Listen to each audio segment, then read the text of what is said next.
नमस्कार मित्रों, आज के इस वीडियो में एक बार फिर से आप सभी का बहुत बहुत हार्दिक स्वागत है।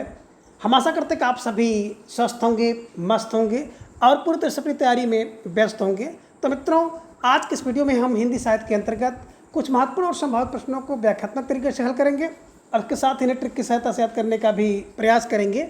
तो हम आशा करते हैं कि वीडियो आप सबके लिए बहुत ही महत्वपूर्ण होने वाला है, इसलिए इस वीडियो को आप लोग अंत तक जरूर देखें।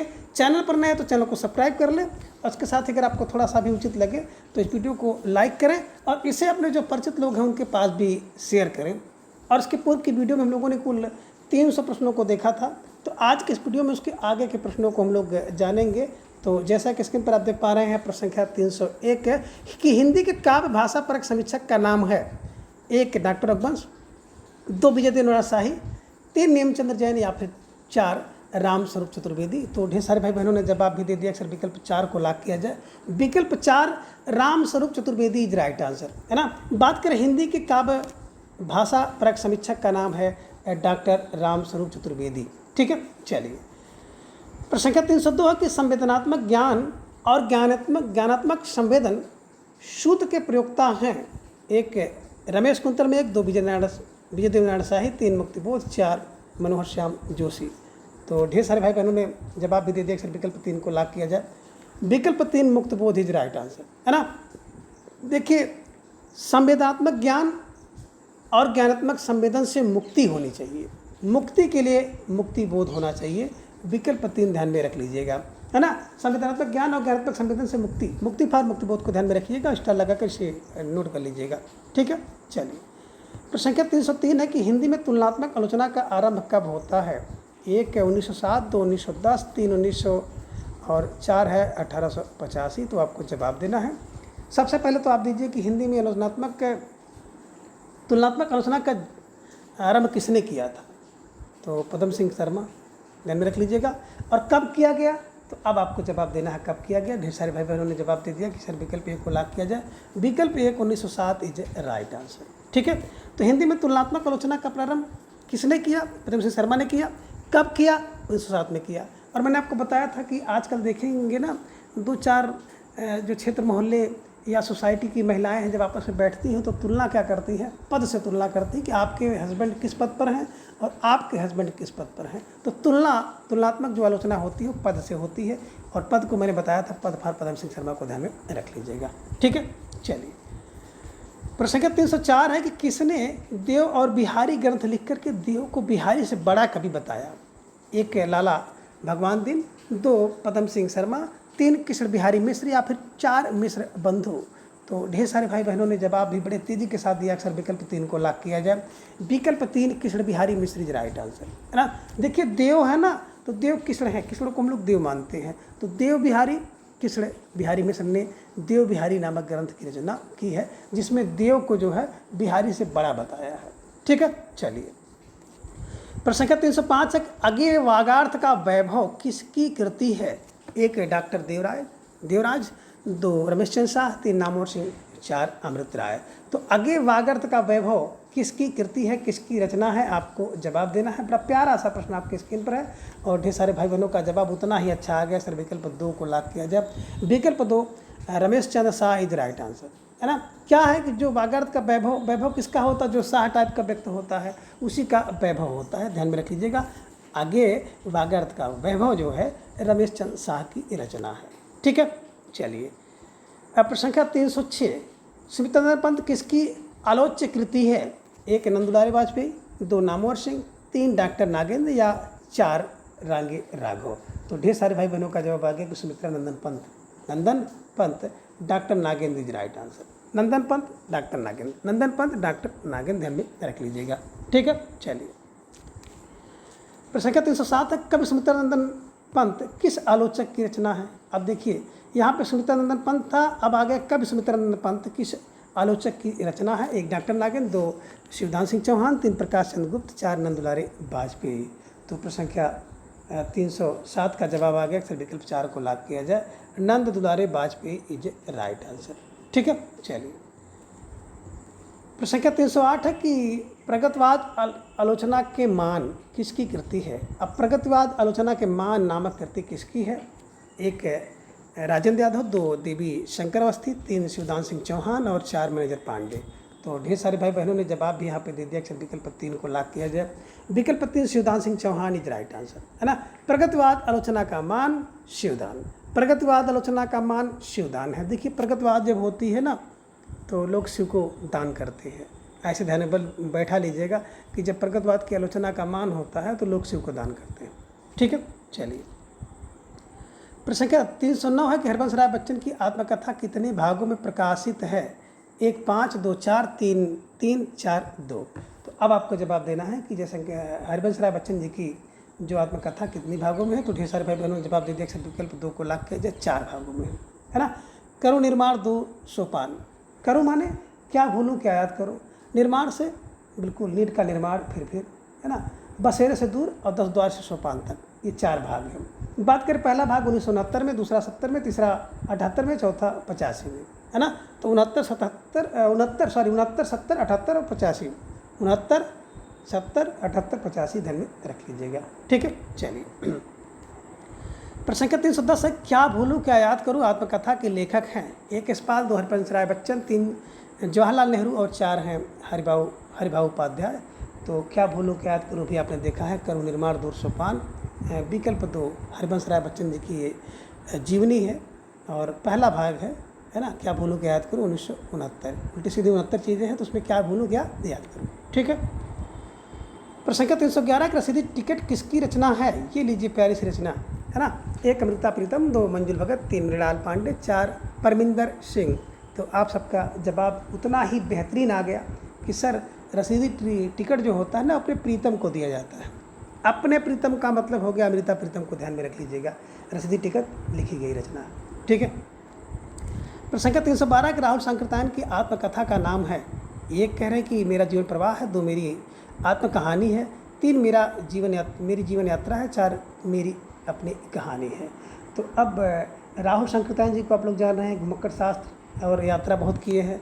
तो बिल्कुल विकल्प 3 मेरी जीवन यात्रा इज राइट आंसर, है ना। आप आत्मकथा राहुल सांकृत्यायन जी ने इसी शीर्षक से लिखा कि मेरी जीवन यात्रा। मेरा जीवन प्रवाह की बात करते हैं तो मेरा जीवन प्रवाह वियोगी हरि का है, ये ध्यान में आपको रखना होगा, बिल्कुल दिमाग में बैठा लीजिए। मेरी आत्मकथा मैंने आपको बताया था कि मेरी आत्मकथा सुंदर है तो श्याम सुंदर दास का है, श्री सुंदर दास, ध्यान रख लीजिएगा। और मेरी अपनी कहानी, है ना, तो मेरी अपनी कहानी पुन्नालाल बख्शी जी का है। तो आप कह सकते हैं कि मेरी अपनी कहानी लाल लाल है। तो लाल फार पुन्नालाल बख्शी को ध्यान में रख लीजिएगा। ठीक है, चलिए प्रश्न संख्या 313 है कि मेरा जीवन प्रवाह किसकी आत्मकथा है? 1 आगे 2 राहुल सांकृत्यायन, 3 श्याम सुंदर दास और 4 हैं वियोगी हरि। तो ढेर सारे भाई बहनों का जवाब भी आ गया, विकल्प 4 को लॉक किया जाए, Viyogi Hari is right answer. प्रश्न संख्या 314 है कि जूठन किस रचनाकार की आत्मकथा है? ये लीजिए, है ना, प्यारा सा प्रश्न आपकी स्क्रीन पर आ गया कि जूठन किस रचनाकार की आत्मकथा है? 1 गोपाल राय, 2 प्रेमचंद, 3 ओम प्रकाश वाल्मीकि या 4 कुंवर बेचैन। तो ढेर सारे भाई बहनों का जवाब आ गया कि जो जूठन है ना, विकल्प 3 ओम प्रकाश वाल्मीकि का, ओम प्रकाश वाल्मीकि की आप कह सकते हैं आत्मकथा है जूठन। ठीक है, चलिए प्रश्न संख्या 315 की यशपाल की आत्मकथा है? 1 आत्मकहानी, 2 सिंहावलोकन, 3 बसेरे से दूर और 4 मेरी आत्मकहानी। तो ढेर सारे भाई बहन जान रहे हैं ना कि यशपाल की जो आत्मकथा है वो विकल्प 2 सिंहावलोकन है। बिल्कुल सही जवाब, प्रश्न तैयारी आप सबके यहाँ पर दिख रही है। बात करें सिंहावलोकन की तो सिंहावलोकन के 3 भाग हैं, पहला भाग 1951 में, दूसरा 52 में, तीसरा 55 में, ये ध्यान में आपको रखना होगा। ठीक है, चलिए प्रश्न संख्या 316 है कि कस्तूरी कुंडल बसे आत्मकथा है। अब कस्तूरी कुंडल बसे आत्मकथा किसकी है? 1 है मैत्री पुष्पा, 2 कृष्णा सोबती, 3 मृदुला गर्ग और 4 कुसुम का। तो हर व्यक्ति जानता है ना कस्तूरी कुंडल में बसे, कस्तूरी कुंडल में बसे, इधर में रखिएगा, में से मैत्री पुष्पा को ध्यान में रखिएगा। और आप ये भी कह सकते हैं कि कस्तूरी का कुंडल कौन पहनता है? बोले मैत्री पुष्पा। ठीक है, चलिए प्रश्न संख्या 317 है कि हिंदी की पहली आत्मकथा है? 1 कह रहे हैं कि आत्मकथा, 2 अर्धकथानक, 3 मेरी आत्मकहानी, 4 सिंहावलोकन। तो ढेर सारे भाई बहनों का जवाब आ गया कि सर विकल्प 2 को लॉक किया जाए, विकल्प 2 अर्धकथानक इज राइट आंसर, है ना। हिंदी की जो पहली आत्मकथा है अर्धकथानक है, जिसे बनारसी चतुर्वेदी जी ने लिखा है और गद्य पद्य में है और ब्रजभाषा में है, ये ध्यान में आपको रखना होगा, है ना। आत्मकथा आपकी बात आप करते हैं तो डॉक्टर नागेंद्र जी की आत्मकथा है। मेरी आत्मकहानी भी आपने देखा सुंदर है श्याम सुंदर दास का, सिंहावलोकन यशपाल जी का है। तो ये सब चीज़ों को आप बिल्कुल ध्यान में रख लीजिए, स्टार लगाकर कहीं इसे दर्ज नोट कर लीजिए। निश्चित रूप से यहाँ से प्रश्न आपकी परीक्षा में देखने को मिल सकता है। ठीक है, चलिए प्रश्न संख्या 318 की आधुनिक हिंदी साहित्य की पहली आत्मकथा, आधुनिक हिंदी साहित्य की पहली आत्मकथा की बात की जा रही है। तो 1 निज वृत्तांत, 2 तरुण के स्वप्न, 3 मेरी आत्म कहानी या फिर 4 साधना के पथ पर। तो ढेर सारे भाई बहनों का जवाब आ गया कि आधुनिक हिंदी साहित्य की पहली आत्मकथा है मेरी आत्मकहानी। मेरी आत्मकहानी जो होती है ना वो आधुनिक है। ठीक है, प्रश्न संख्या 319 है कि परिवारजक की प्रजा के लेखक हैं। 1 देवेंद्र सत्यार्थी, 2 गुलाब राय, 3 शांतिपुर द्विवेदी, 4 देवराज उपाध्याय। तो 319 का जवाब भी आ गया। अक्सर विकल्प 3 को लॉक किया जाए। परिवारजक की प्रजा जो होती है विकल्प 3 Shantipur Dwivedi is right answer. ठीक है, चलिए प्रश्न संख्या 320 है कि मेरे 7 जन्म किसकी आत्मकथा है। 1 डॉक्टर राजेंद्र प्रसाद, 2 आबिद अली, 3 हंसराज रहबर, 4 मनोहर श्याम जोशी। 320 का भी सुंदर जवाब आया। अक्सर विकल्प 3 को लॉक किया जाए। हंसराज रहबर इज राइट आंसर, है ना। 7 जन्म साथ साथ कौन रहते हैं, बोले हंस। हाँ, 7 जन्म, मेरे 7 जन्म साथ साथ रहने वाले हंसराज। तो हंसों का जोड़ा देखे होंगे ना, जल्दी बिछुड़ता नहीं है। तो यही ध्यान में रख लीजिएगा कि मेरे 7 जन्म तक हंसराज रहबर। ठीक है, चलिए प्रश्न संख्या 321 है कि तस्लीमा नसरीन की आत्मकथा का नाम है। 1 आत्मनिरीक्षण है, 2 मेरे बचपन के दिन है, 3 है जूठन, 4 बातों बातों में। तो बिल्कुल ढेर सारे भाई बहनों का जवाब आ गया कि सर विकल्प 2 को लॉक किया जाए। मेरे बचपन के दिन, है ना, बड़े नजरीन थे। मेरे बचपन के दिन बड़े नसरीन थे, ये ध्यान में रखिएगा, है ना। आत्मनिरीक्षण सेठ गोविंद दास का, जूठन ओम प्रकाश वाल्मीकि का है। ये भी आपको ध्यान में रखना होगा। ठीक है, चलिए अब प्रश्न संख्या 322 है कि 60 वर्ष एक रेखांकन किसकी आत्मकथा है।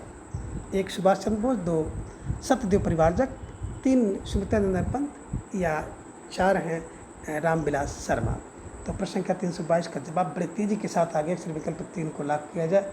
विकल्प 3 सुमित्रा नंदन पंत इज राइट आंसर। 60 वर्ष एक रेखांकन पंत, सुमित्रा नंदन पंत।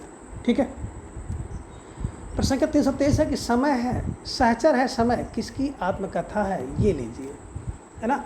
सहचर है समय किसकी आत्मकथा है। 1 अमृतलाल, 2 मैत्री पुष्पा, 3 रामलाल और 4 हैं रामदरस मिश्र। तो ढेर सारे भाई बहनों का जवाब आ गया। अक्सर विकल्प 4 को लॉक किया जाए। विकल्प 4 रामदरस मिश्र इज राइट आंसर, है ना। सहचर है समय रामदरस मिश्र का। अब आगे प्रश्न संख्या 324 है कि संतरे और संतरे आत्मकथा किसकी है। 1 अनीता राकेश, 2 अमृता प्रीतम, 3 मनोहर श्याम जोशी या फिर 4 यशपाल। तो ढेर सारे भाई बहनों का जवाब भी आ गया। विकल्प 1 को लॉक किया जाए। विकल्प 1 Anita Rakesh is right answer, है ना। संतरा और संतरा फेल सील कर कौन, बोले अनीता संतरा और संतरा छील करके किसको, राकेश को देती है। तो ऐसे कुछ किलो बना लीजिएगा। अब प्रश्न संख्या 325 है कि डॉक्टर देवराज उपाध्याय की आत्मकथा है।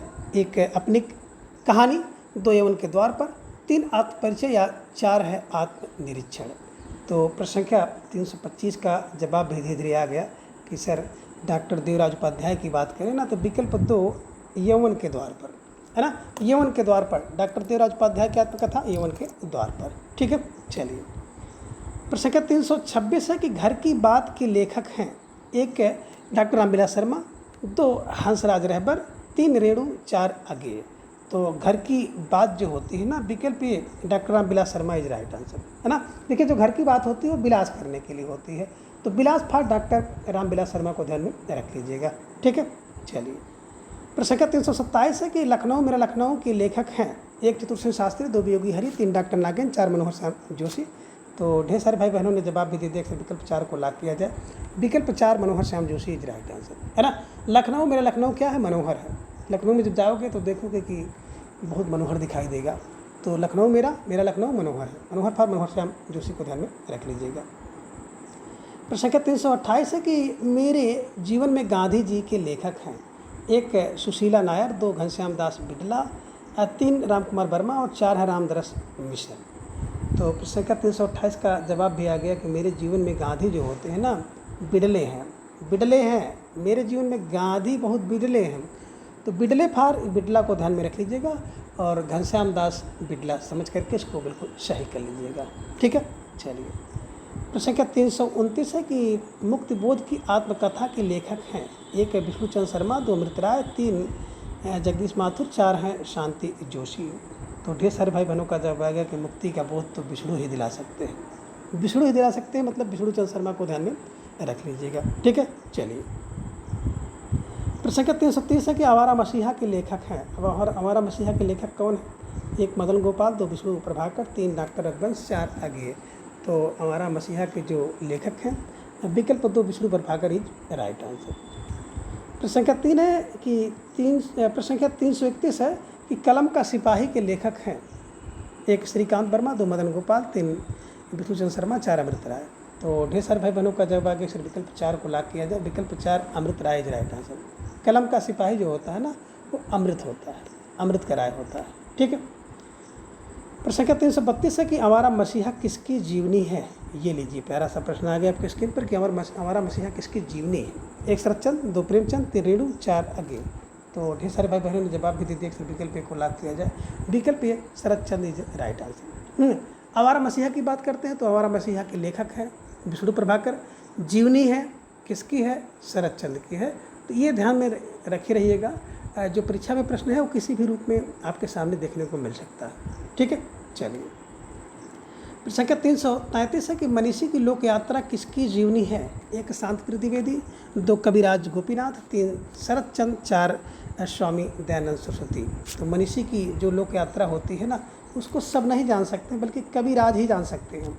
तो कविराज मतलब कविराज गोपीनाथ को ध्यान में रख लीजिएगा कि मनीषी की जो लोक यात्रा है उसको कविराज ही जान सकते हैं। तो कविराज गोपीनाथ को ध्यान में रख लीजिएगा। ठीक, चलिए। प्रश्न संख्या 334 है कि प्रेमचंद की पत्नी शिवरानी देवी ने प्रेमचंद की जीवनी किस नाम से लिखी? 1 कलम का मजदूर, 2 कलम का सिपाही, 3 प्रेमचंद घर में, 4 अग्निशोत्री। तो देखिए, प्रेमचंद की जो रानी है शिव रानी है ना, वो प्रेमचंद की रानी, बिल्कुल प्रेमचंद की चंद की रानी। तो रानी क्या होती है? प्रेम से रहती है। कहाँ रहती है? घर में रहती है। तो घर में फार प्रेमचंद घर में, ऐसे ध्यान में रख लीजिएगा। प्रेमचंद की जो पत्नी थी जिनका नाम शिवरानी देवी था, इन्होंने प्रेमचंद की जीवनी जो लिखी वो प्रेमचंद घर में इस शीर्षक से लिखा है। ठीक है, चलिए। प्रश्न संख्या 335 है कि जीवनी साहित्य का आरंभ हुआ भारतीय युग में, 2 द्विवेदी युग में, 3 छायावाद युग में, 4 प्रेमचंद युग में। तो ढेर सारे भाई बहनों ने यहाँ पर तेजी के साथ जवाब भी दे दिया कि सर जो जीवनी साहित्य की बात हम लोग करते हैं तो विकल्प ये भारतीय युग इज राइट आंसर। प्रश्न संख्या 336 है कि अग्निसेतु किसकी जीवनी है? 1 काजी नजरुल इस्लाम, 4 मंजूर एहतेशाम, 2 मंजूर एहतेशाम, 3 राही मसूम रजा, 4 निराला। तो 36 का जवाब भी आ गया। अक्सर विकल्प 1 को लॉक किया जाए। 1 काजी Nazrul Islam is right answer. प्रश्न संख्या 337 है कि सबसे बृहद जीवनी किसकी लिखी गई जो 3 भागों में है? 1 प्रसाद की, 2 निराला की, 3 प्रेमचंद की, 4 अज्ञेय की। तो अब 337 का जवाब भी आ गया कि विकल्प 2 को लॉक किया जाए, निराला, है ना। निराला कब हो जाता? जब कोई व्यक्ति अपनी जीवनी इतनी बड़ी लिख दे कि सबसे अलग हो जाए, तो आप खुद कह सकते हैं बड़ी निराला है ना। तो सबसे बृहद जीवनी 3 भागों में लिखा है निराला जीवनी। ठीक। प्रश्न संख्या 338 है कि हमारा मसीहा कितने पर्व हैं? 1 कह रहे हैं कि 2 पर्व, 2 कह रहे हैं 3 पर्व, 3 कह रहे हैं 4 और 4 में कह रहे हैं 1 पर्व है। तो 338 का जवाब आ गया। अक्सर विकल्प 2 को लॉक किया जाए। विकल्प 2 3 पर्व इज राइट आंसर, है ना। आवारा मसीहा विष्णु प्रभाकर लेखक है, शरतचंद की जीवनी है। कितने पर्व हैं? 3 पर्व हैं, ध्यान में रख लीजिएगा। अब प्रश्न संख्या 339 है कि लाल तारा किस विधा की रचना है? 1 कहानी, 2 रेखाचित्र, 3 जीवनी, 4 एकांकी। तो ढेर सारे भाई बहनों का जवाब है कि लाल तारा का आप चित्र देखते हैं, लाल तारा का आप चित्र देखते हैं तो रेखा चित्र है किसका है? रामबृज बेनीपुरी जी का है। ठीक है, चलिए। प्रश्न संख्या 340 है कि मंटो मेरा दुश्मन रेखा चित्र किसका है? 1 देवेंद्र सत्यार्थी, 2 प्रकाश चंद्र गुप्त, 3 उपेंद्रनाथ, 4 मन्नू भंडारी। तो मंटो मेरा दुश्मन है, ऐसा याद आते ही अश्क निकलने लगता है। अगर किसी का, आपका कोई दुश्मन हो, हमारा कोई दुश्मन हो, दुश्मन का याद आते ही क्या हो जाता है? अश्क निकलने लगता है। तो अश्क का मतलब उपेंद्रनाथ, इसको ध्यान में रख लीजिएगा। ठीक है, चलिए। प्रश्न संख्या 341 है कि अमिट स्मृत रेखाएँ की रेखा चित्रकार हैं? 1 उपेंद्रनाथ अश्क, 2 विनय मोहन शर्मा, 3 श्री राम शर्मा, 4 महादेव वर्मा।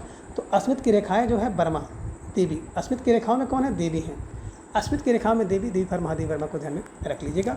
प्रश्न संख्या 342 है कि जंगल के जीव कृत के लेखक कौन हैं? 1 श्री राम शर्मा, 2 श्रीकांत वर्मा, 3 श्री राम शर्मा और 4 पदम सिंह शर्मा। तो धीरे धीरे ढेर सारे भाई बहनों का जवाब आ गया कि जंगल के जो जीव होते हैं ना, बिल्कुल श्री राम शर्मा